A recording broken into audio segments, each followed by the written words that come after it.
Trump might not have been aware what is uttered from his mouth, but we will make sure that he bears consequences far beyond his words, far beyond the scope of what he can handle, even if he is ready to do so.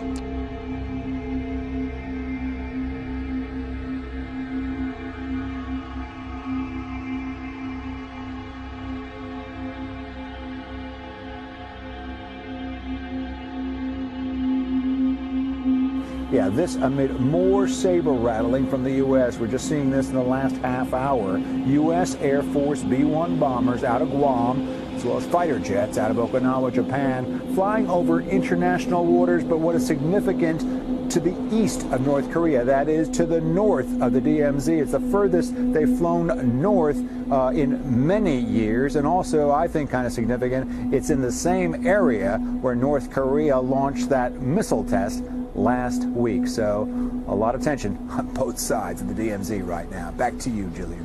That's Greg Palcott joining us live from Seoul. Stay safe, Greg.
Fox News Alert. We're waiting to hear from North Korea's foreign minister, who's set to address the UN General Assembly at any moment. This is an earthquake rocks the North Korean peninsula, sparking fears that the regime may have conducted another nuclear test. South Korea has said, however, this isn't the case.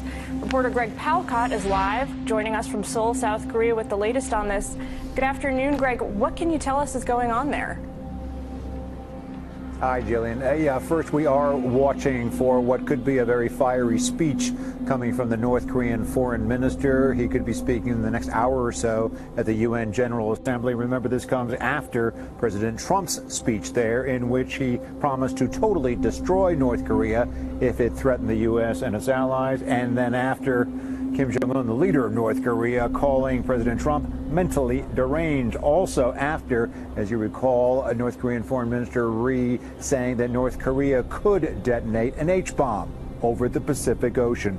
And yes, this also comes after a bit of a scare today on the Korean Peninsula. Late Saturday Korean time, there were reports of an earthquake in northeastern North Korea, not far from where the regime tests its nuclear devices. 3.5 on the Richter scale, shallow. Chinese authorities said it was related to an explosion. But then South Korea weighed in, the United States weighed in, and they're saying it's a natural quake, but they're saying it might be a geological shift related to that nuclear test that occurred there earlier this month. Meanwhile, in Pyongyang, very well orchestrated mass rally today against the United States. 100,000 supposedly turned out. One of the speakers today supporting the North Korean leader and his calls to defend North Korea against the United States, saying, get ready for the final decisive battle. It also comes amid new signs on Saturday that China could fall into line and start enforcing the recent UN sanctions. Also, North Korea's foreign minister told countries at the UN General Assembly that the regime is not afraid of threats from the United States. Senior Foreign Affairs correspondent Greg Palcott is live in Seoul, South Korea, with more details on what's happening there. Good to see you, Greg. What's happening here, Kelly, and also what's happening in New York. Yeah, we expected some very strong words from that North Korean foreign minister, and guess what?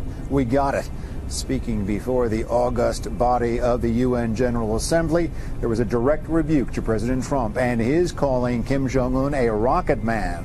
Ri Yong-ho said that only made inevitable a visit by North Korean rockets to the mainland of the United States. And he went on to say that if innocent American lives are lost, then President Trump would be held totally responsible, asserting that he was the one on a suicide mission. Now, amid another orchestrated anti-U.S. rally in Pyongyang, the capital of North Korea, that foreign minister made the assertion that North Korea was only steps away from the completion of a nuclear force, including H-bombs and ICBMs, and that they would not stop in the face of what he called illegal sanctions. All this comes amid more saber-rattling by the United States. B-1 bombers, U.S. jet fighters flew to the east of North Korea, while to the north of the DMZ, and, crucially, in the general area, the path of that North Korean missile launch last week.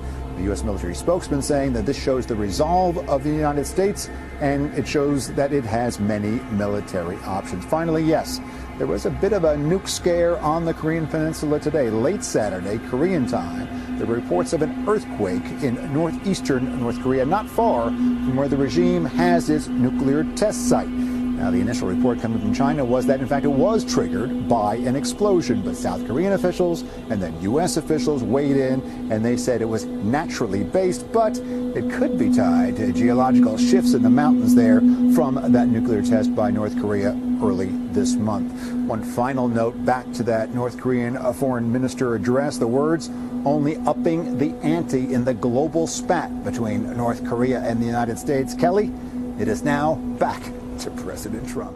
This shouldn't be handled now, but I'm going to handle it because we have to handle